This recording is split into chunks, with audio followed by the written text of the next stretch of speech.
Hello, and welcome to HORRORific Tales.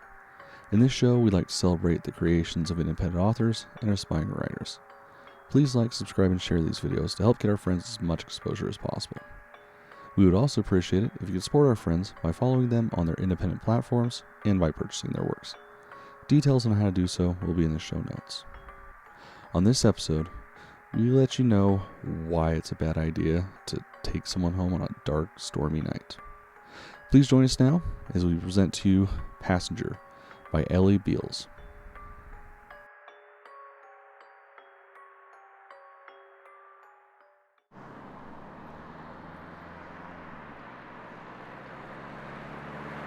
In this story, a man finds out just how terrifying an experience picking someone up on a dark road in the middle of nowhere can be. The only good thing about driving in the middle of the night in the middle of nowhere is perhaps the lack of other motorists on the road. When it's just me, I feel free of something. Call it responsibility. I can speed if I want, I can drive as slow as I please, and no one is there to honk or judge me silently. I can sing to my favorite songs as loud as I please without feeling awkward if anyone happens to be looking. I know, I shouldn't care about that, but I do. The downside to this solitude is that if something does go wrong, I'm pretty much on my own. I can't help myself from thinking about the worst possible scenarios and begin running myself through them like a movie to see how well I do. Sometimes I would either make it to safety unscathed or be mauled by a bear, or even murdered by cannibalistic hill people. Thoughts like these is gasoline for my creative engine that powers my writing these days. Little what-ifs and situations that tumble around in my head, like rough stones that would eventually become smooth, polished stories. When asked what I do for a living, I don't say writer, because for me, it's basically a hobby, a compulsion that allows me to translate my thoughts into narratives, and sometimes people pay me for it. Sometimes, just not often enough to call it a living. If pressed on the subject of my writing, even the vaguest hint of interest will sometimes incite a conversation about favorite books or segue into film and TV. Stephen King comes up frequently, and very rarely will anyone show genuine interest in reading my stuff. I don't take it personally anymore, as I find that pressuring people to read my work often has the opposite effect. Like trying to get someone to watch a TV show I'm into, and then constantly harassing them about it until they actively avoid that show and or me out of spite. I guess I just let it happen naturally, and maybe, just maybe, the all-powerful they will take notice, and I can with some level of confidence call myself an author. But for now, I am a customer service rep for a furniture company that writes horror stories in his spare time. I'm about 3 hours into the 4-hour drive to my aunt's beach house she rents out in the summer to vacationers. It being mid-February, the small beach town would be largely vacant. The 2 miles of hotels, pancake houses, and mini golf courses would be idle, waiting for clear skies and warm weather to be thronged with people again. But even with the lack of tourism this time of year, most of the places remain open, and I'm looking forward to a post-drive basket of chicken and biscuits and maybe a few beers before settling in to do some serious writing. The road curves to the right, and as it begins to level out to its usual straight, narrow, tree-lined corridor, I see something that makes my heart leap into my throat. A young woman standing directly ahead on the side of the road, waving me down like a cheerleader on a Friday night. She stands out like a neon sign against a backdrop of starless night sky. Bright pink tank top and almost white blonde hair that practically glows in the headlights. Now, I am not in the habit of picking up hitchhikers in the middle of the night. Perhaps I am a bit disarmed at the sight of her, so beautifully out of place and in obvious distress. If it were a hulking man in a raincoat, I would have kept on motoring. A small voice inside my head insists that this is exactly the kind of ploy a hook-wielding maniac just hiding out of sight would use. Despite my imaginings, I slow, keeping a level focus on the tree line behind her just in case. I stop and roll down the window. Jesus, it's freezing out here. How is she wearing that outfit and not hypothermic? I think to myself. She's barefoot and steps gingerly over to the passenger side and leans over to peer in at me. It's hard to tell how old she is, perhaps that nebulous age and shape where she could either be 15 or 25. She is smiling and says in clear Southern California beach babe tones, "Can you give me a ride? My car broke down." she says, gesturing somewhere over there. Though I can't see a car broken down, or otherwise, I can't help but believe her. How else could she be out here? Sure. Aren't you cold? I say, still looking for her car. I shrug and unlock the doors for her. No? What are you talking about? She giggles and opens the passenger side door, and upon seeing the pile of various stuff in the seat, she clicks her tongue and closes it again. A second later, she is sliding into the back seat passenger side, all while talking about her predicament. I can't focus on what she is saying. It all sounds like words, but the way her voice lilts and bubbles has fogged my comprehension. Like a song one hears for the first time and can't remember the lyrics, just the sweet melody. People have their own atmospheres that surround them, and when you find yourself in an enclosed space, yours and theirs tend to mingle. Hers is a tropical getaway that smells of coconut oil and bubblegum. So anyway, so glad you came by. Looks like I'm making it to the beach party after all. Yay. Not knowing how to respond, I just smile and glance at her in the rear view as I shift the car into drive. And in that half second as my focus slides from the backseat passenger to the road ahead, I see her smile flicker in color, from a glossy salmon pink to a cold bruised purple, the feathery blonde hair to matted dirt cake tingles. I flick my eyes back, and there she is, just existing in the way insanely attractive people do. I agree to drop her off at her friend's house that is near the Hilton Resort Hotel, after some discussion about various street names and landmarks, as both of us are not overly familiar with Dune City to elaborate more than vague geography. After a while, the dense strands of trees thin out, opening the horizon, allowing some visibility of the gentle rolling hills and further east the vast expanse of the Atlantic Ocean. She says her name is Ashley from Costa Mesa, which is somewhere in Southern California.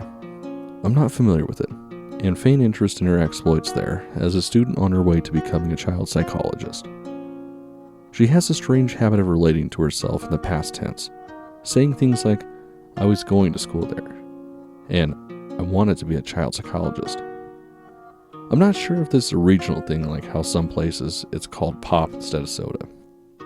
I of course mentioned at some point that I am a writer, and instead of her eyes going glassy and distant, they focus intensely on mine in the rear view. And so we talk about creative writing, and our various favorite authors landing occasionally on mutually read works. Every so often I will glance in the rear view mirror to make sure she is still there, and not some bizarre yet delightful hallucination. Yet something is not entirely right with Ashley from Costa Mesa, but then I tend to like the odd ones. She asks why I have the heater on such a beautiful warm day. I laugh and say incredulously that it is near freezing out and close to midnight. The thermometer on the dashboard reads 38 Fahrenheit. She gives me an expression in the rear view that tells me she thinks that I am crazy. Then there is that shift again, longer this time, and I hear a shallow sigh that carries with it the smell of dirt and rotting meat. Looking at her now in the rearview mirror makes me feel that way when I am looking at something photorealistic, but infinitesimal details about it are wrong. Little movements, unusual facial expressions creating a dissonance in my mind where I can't quite decide if something is real or not. It was the uncanny valley effect in real life. Ashley is not what she appears to be, I think. Like something pressing against a thin veil, exposing its contours and general shape, yet hiding its true composition. But that's crazy, I think. Trying to extinguish this creeping suspicion with rationale. Now she's inviting me to the beach party that is happening later tonight. The smell of hot coconut oil on skin fills the car, and her voice is so sincere and guileless that allies all doubts that it could actually be midday with a slight breeze and balmy 80 degrees out. Her smile in the rear view dazzles me, and I can't help but accept her invitation. Oh, but we need to pick up my friend first. She lives, let's see, near the mini golf course with the pagodas? You know those buildings with like the curvy roofs in China? She says. China, Japan, Idaho. She could have said, and I would just smile and nod in full idiot agreement. What the hell was wrong with me? Passing the city limit sign now, and we are officially in Dune City. Whatever she was saying before has abruptly ceased to a stillness I am not fully aware of until the road sounds change textures in pitch. She's leaning against the window, looking out at rows of condos, and she begins to drum her hands on the back of my seat, saying we need to go there right this second. He's the one. He's the one. He's the one that did it, she says quietly and resumes her agitated drumming. I follow her frantic directions through the neighborhood. All the condos look pretty much identical and for the most part seem vacant. Some are rentals, I assume, save one near the end of the block. A flickering light from perhaps a large screen TV is on, and Ashley from Costa Mesa demands me to stop, so I do. She bolts from the car. I can hear her feet slapping against the asphalt at a full run and see her blonde hair flying out behind her like white fire. Her movements trigger motion sensors that kick on lights above the garage, making me squint at the sudden brightness, and then I lose sight of her. When they dim off, I can see lights coming on inside the house like a procession or a systematic search, and finally the front door swings open, revealing a man silhouetted for a brief moment before the porch light flares on. The two of us stare at each other, the one in the house holding a phone to his ear, and me, the one in the car nervously wondering what the hell he should be doing.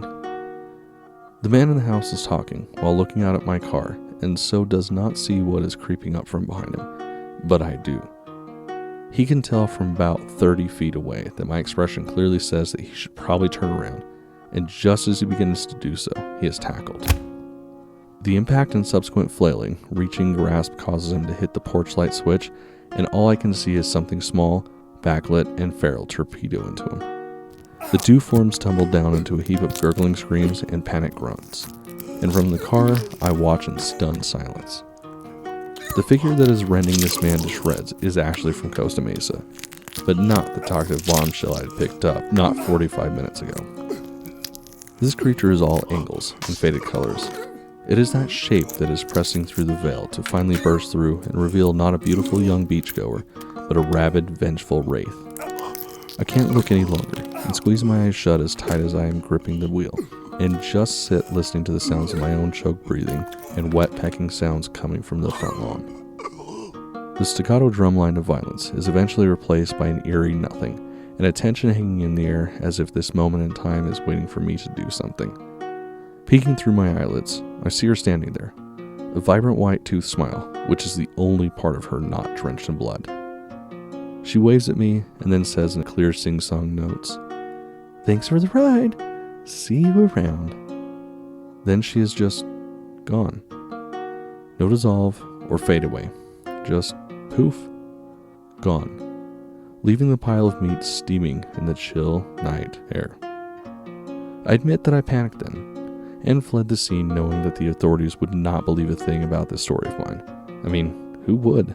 It may seem cowardly to run away, but images of me in a prison-strength straitjacket compels me to leave this one alone.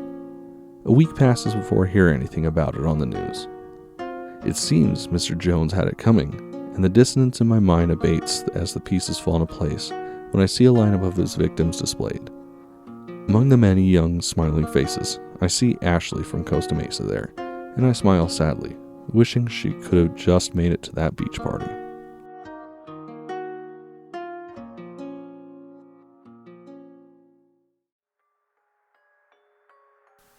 Well, we hope you enjoyed our latest horrific tale.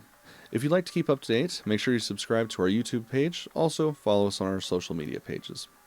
You can also show your support for the channel by going to our merchandise store, picking up some items there. Please also take a moment to support our contributing friends who kindly lend their talents to this show. Check out the links in the description as to how you can do this. Until next time, keep it creepy, keep it horrific.